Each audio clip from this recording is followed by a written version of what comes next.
करें तो क्या करें, इस पे सवाल ना उठाएं तो क्या करें? कहीं तो आप पे सवाल होगा। अगर हमारी कार्रवाई को, अगर हमारी बातों को, अगर हुकूमत की कारकर्दगी को आपने चेक करना है, आपको हक दिया है, तो फिर आपकी कारकर्दगी का भी हमें चेक करना है। यह भी हमें आईन हक देता है। यह नहीं हो सकता कि आप अनक्वालिफाइड इख्तियारात के हामिल हो जाएंगे और आपको कोई नहीं पूछेगा। हमें आपका एहतराम है, लेकिन जनाब स्पीकर यह बात भी है, अदालत का एहतराम है, अदालत का एहतराम है। हुजूर वाला एहतराम कराए जाते हैं। कंटेम्प्ट ऑफ कोर्ट के कानून से जबानबंदियां तो हो सकती हैं, एहतराम नहीं हुआ करते।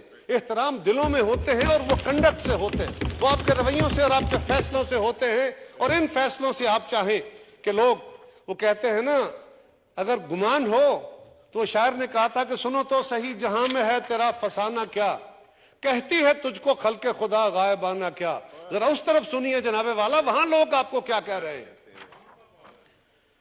हजूरे वाला, हमें कहा जाता है कि जी आप इत्तेफाक राय पैदा करें, आप बैठ के बातें करें, आप मशावरत करें। मैंने पहले भी गुजारिश की कि जनाबे वाला, हम तो मुख्तलिफ बैकग्राउंड से आते हैं, अपने अपने मंशूरों के तहत आते हैं, और हमारे ये मुफाद भी होते हैं सियासी तौर पे कि हम लोगों में जरा पॉपुलर हो, हमें वोट बैंक में इजाफा हो जाए। हमें तो आप कह रहे हैं कि आप सियासी तौर पे इकट्ठे बैठे, एक दिन आपने ये मशवरा दिया, दूसरे दिन आपने फैसला दे दिया। या तो आप ये फरमाते कि मैं एक हफ्ते के लिए अदालत की कार्रवाई जरा मुलतवी करता हूं, सियासी जमातें आपस में बैठे, सियासी जमातों को आप मशवरा देते एक बड़े के तौर पे, तो आपकी राय में वजन होता। लेकिन आपने एक तरफ फिर बात की, उसको फ्लैग किया और अल्टीमेटली आप आगे से निकल कर फैसला दे दिया। आपने इस तनाजे को खड़ा किया है। आज जिस क्राइसिस को इस ऐवान में भी महसूस किया जा रहा है, सारे मुल्क के अंदर महसूस किया जा रहा है, जनाब स्पीकर, उस क्राइसिस को खड़ा किसने किया और क्यों, क्या मकसद है उससे? मेरा तो सवाल ही यह है कि आज आप खुद कौम को तकसीम कर रहे हैं। और जनाबे वाला, ये भी एक दिलचस्प काम हुआ, ये मॉनिटरिंग जजेस का एक अजीब काम शुरू हो गया। ये कभी सुना नहीं था कि आप एक तहकीकाती अमल कर रहे हैं और उन तहकीकात के दौरान सुप्रीम कोर्ट के जज साहब की क़यादत में एक मॉनिटरिंग टीम मुकर्रर कर दी जाती है। इससे पहले पानामा में मॉनिटरिंग जज मुकर्रर किए गए और उसका रिजल्ट क्या आया जनाब स्पीकर? सारी कौम ने देखा कि वो मॉनिटरिंग जज एक मुतनाज़ा फैसले के हामिल साबित हुए। और आज एक जज पे नहीं, आज पूरी अदालत यानी 3 के 3 जजेस का वो बेंच जो है वो मॉनिटरिंग बेंच बन गया है। इस तरह आप अदलिया के इख्तियार को एक्सटेंड करते हुए इंतजामिया का इख्तियार भी अपने हाथ में लेंगे, इलेक्शन कमीशन का इख्तियार भी अपने हाथ में लेंगे, पार्लियामेंट को भी आप ओवरडोज करना चाहेंगे। तो जनाबे वाला, इस तरह नहीं हो सकता। पाकिस्तान के अवाम ने इस ऐवान को तश्कील दिया है, पैदा किया है। इस ऐवान ने वो आइन पैदा किया है जिसकी तश्कील और तख्लीक है इस मुल्क की इंतजामिया भी, इस मुल्क की अदलिया भी। और आज इस मुल्क के इस ऐवान और आइन की तख्लीक अदलिया हमें हुक्म दे रही है कि हमने इस मुल्क को कैसे चलाना है।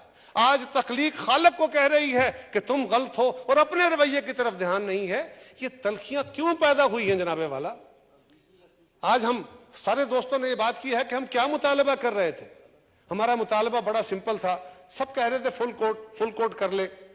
अब फुल कोर्ट जरा हमें बताया जाए जनाबे स्पीकर। हमें तो कहते हैं सियासतदान एक दूसरे के साथ हाथ नहीं मिलाते, बड़े तल्ख होते हैं। जिस अदालत का अपना यह हाल है कि आधे जज दूसरे आधे जजों से हाथ नहीं मिलाते, उनके साथ बेंच पे नहीं बैठते, वो इस कौम की क्या लीडरशिप फराहम करेंगे और क्या अखलाकी दरस देंगे हमें? वो क्या कानून साजी और क्या फैसले देंगे जिस पर अमल दरामद हो सकेगा?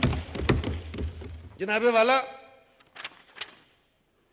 फिर ये जी जुडिशलाइजेशन ऑफ पॉलिटिक्स हो रही है।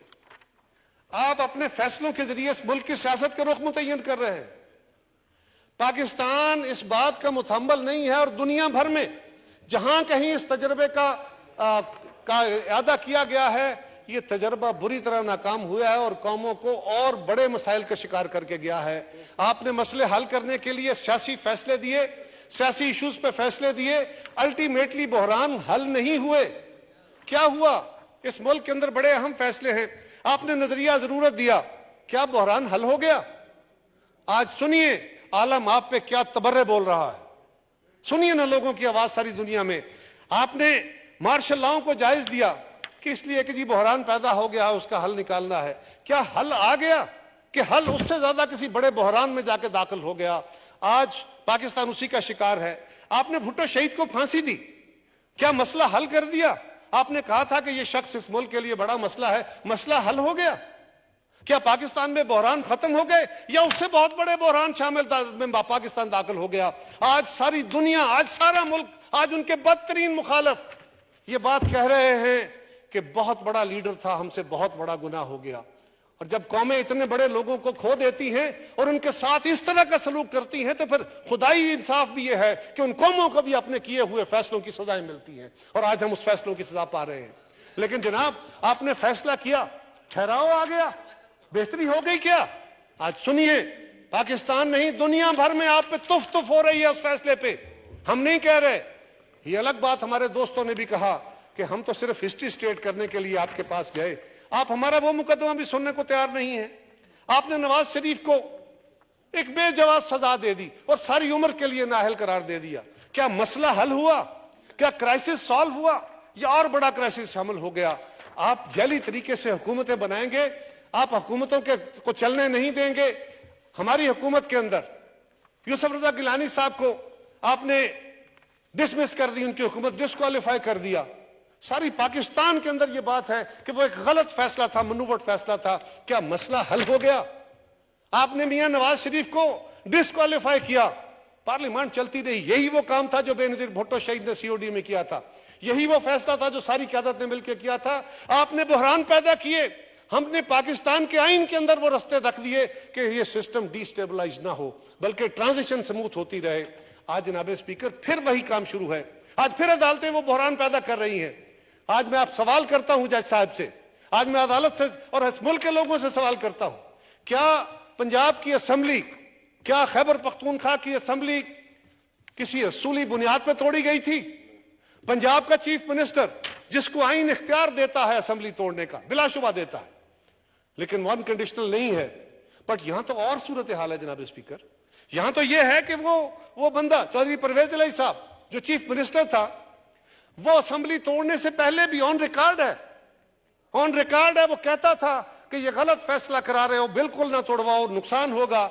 और जब असेंबली टूट गई तो बहुत कुछ कहा, राजा साहब ने भी आज उसका जिक्र किया, और भी बहुत सारे अल्फाज कहे। उन्होंने कहा ये असेंबली तोड़ के अब भुगते, मैं नहीं तोड़ना चाहता था। जनाब स्पीकर, ये कहां लिखा है?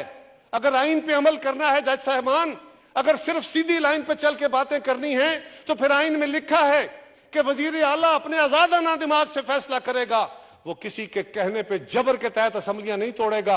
अगर जबर के तहत गलत तरीके से असेंबलियां तोड़ेगा तो उसके खिलाफ फैसले मौजूद हैं इन्हीं अदालतों के। लेकिन क्या करें जनाब, वाहे शोमी किस्मत, हमें हो क्या गया? इसलिए कि यहां फैसले भी मर्जी के आते हैं, आइन एक है। वैसे मेरी आपसे गुजारिश है जनाब,